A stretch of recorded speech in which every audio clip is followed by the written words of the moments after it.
Pozdrav! Šta je asertivna komunikacija? Pa ključ svakog uspjeha je efikasna komunikacija. A jedan od ključnih stavki efikasne komunikacije je asertivna komunikacija.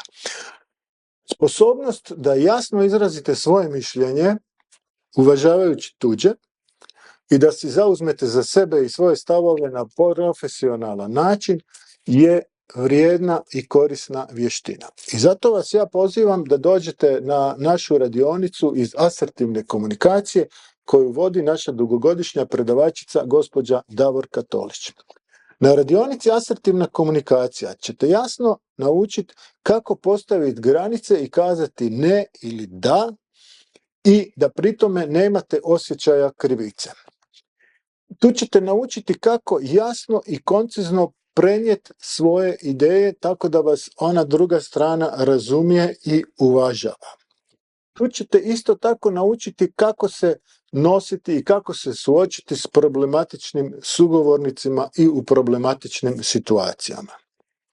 Tu ćete isto tako naučiti kako ostvariti pozitivan utisak u skoro svakom poslovnom ili privatnom razgovoru.